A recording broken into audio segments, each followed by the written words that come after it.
আসসালামু আলাইকুম বন্ধুরা, অনেক অপেক্ষার পরে তোমাদের অনার্স ভর্তি প্রথম রিলিজ স্লিপের অ্যাপ্লাই শুরু হয়েছে।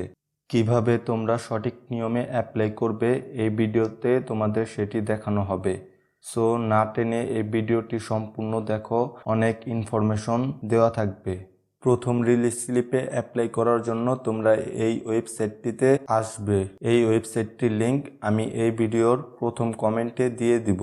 এই ওয়েবসাইটটিতে আসার পর তোমরা প্রথমেই তোমাদের সুবিধার জন্য ডেস্কটপ সাইট করে নেবে। ডেস্কটপ সাইট করার জন্য উপরে 3 ডট অপশনে ক্লিক করবে। একটু নিচেই দেখতে পাচ্ছ ডেস্কটপ সাইট লেখা, এই লেখাতে ক্লিক করে ডেস্কটপ সাইট করে নেবে। ডেস্কটপ সাইট করার পর তোমরা এমন ইন্টারফেস দেখতে পাবে। তো একটু দেখার সুবিধার্থে জুম করে নেবে। এইখানে তোমরা নিজ নিজ অ্যাপ্লিকেশন রোল নাম্বার এবং পিন নাম্বার দিয়ে লগ ইন করবে।